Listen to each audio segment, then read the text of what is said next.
सबसे पहले ये वीडियो देखिएगा। सीजेपी की टीम राजस्थान के जयपुर में एक रामपुरा कंवरपुरा है जगह, वहां पर सरकारी स्कूल का जायजा लेने जा रही थी।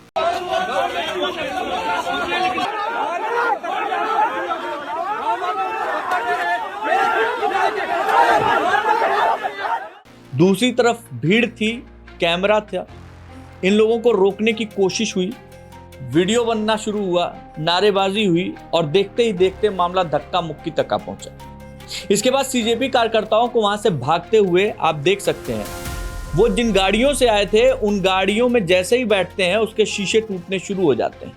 आशुतोष रांका का आरोप है कि उनके साथ जो मारपीट की गई और उनके जो कपड़े फाड़े गए, इन सब के पीछे बीजेपी से जुड़े हुए लोगों का हाथ है।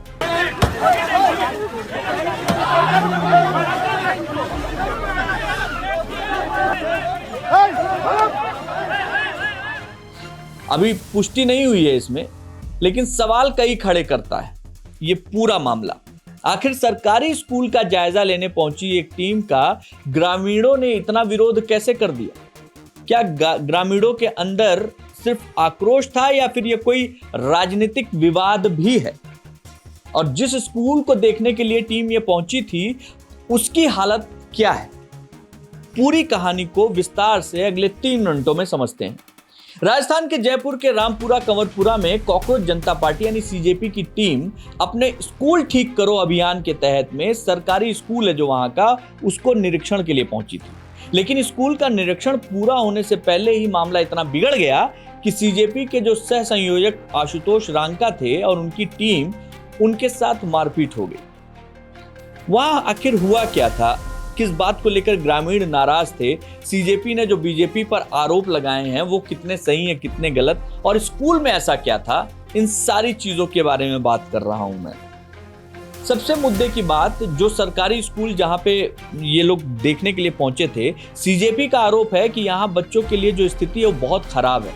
कुछ रिपोर्ट्स में दावा किया गया है कि स्कूल की खराब स्थिति के कारण बच्चों की जो कक्षाएं हैं वो एक ऐसी जगह पर चल रही थी जिसे सीजेपी ने भैंसों के बाड़े के रूप में बताया था।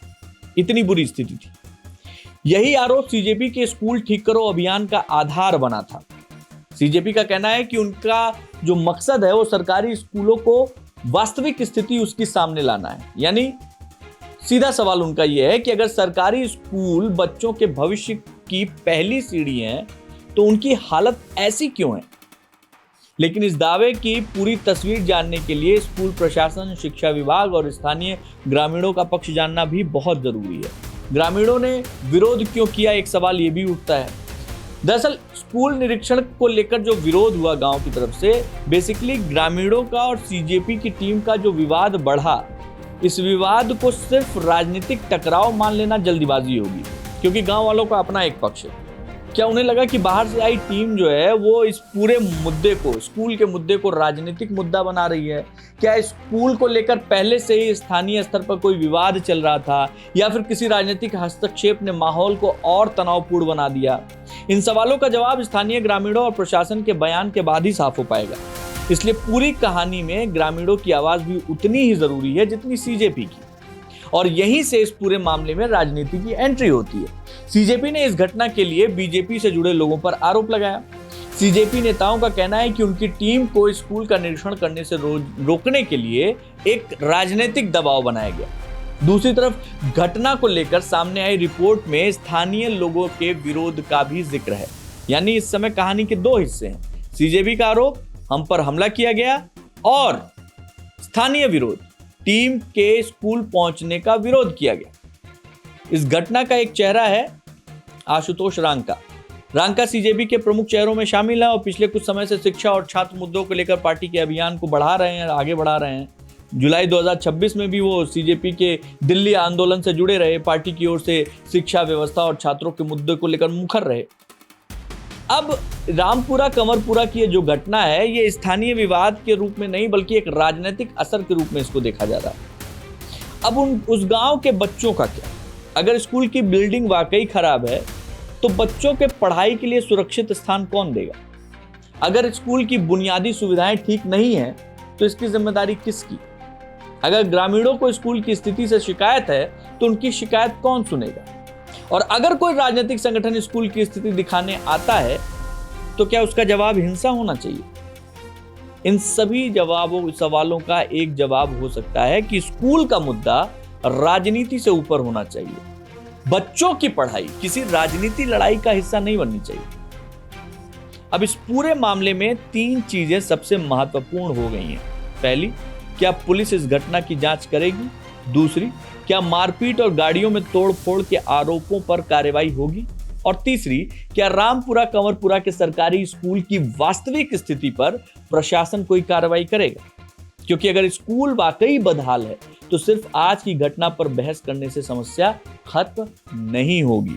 जरूरत है शिक्षा विभाग मौके पर पहुंचे, स्कूल की बिल्डिंग, बच्चों की संख्या, स्कूल की में शिक्षकों की उपलब्धता, पढ़ाई की व्यवस्था, इन सब की जांच होनी चाहिए और अगर कहीं कमी है तो उसको ठीक किया जाए। रामपुरा कंवरपुरा में जो हुआ उसमें आरोप कई हैं, सवाल उससे भी ज्यादा हैं। एक तरफ सीजेपी कह रही है कि उन पर हमला हुआ, दूसरी तरफ ग्रामीणों का विरोध सामने आया, राजनीति का भी आरोप लगा।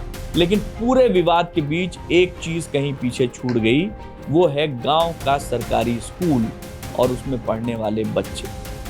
स्कूल की हालत देखने पहुंचे लोग अगर खुद मारपीट का शिकार होने का आरोप लगाएं तो ये लोकतांत्रिक व्यवस्था के लिए भी गंभीर सवाल है। और अगर ग्रामीणों को किसी राजनीतिक हस्तक्षेप पर आपत्ति थी तो उसका समाधान भी बातचीत और कानून के जरिए होना चाहिए, क्योंकि स्कूल में किताबें होनी चाहिए, राजनीति की लड़ाई नहीं। रामपुरा कंवरपुरा की इस पूरी कहानी पर जैसे जैसे आधिकारिक जानकारी और तस्वीरें साफ होंगी, जानकारी आएंगी, आपको हम बताते रहेंगे। आप देख रहे हैं न्यूज़ भारत, खबर वही जो सवाल उठाए और जवाब भी तलाशे। जय हिंद।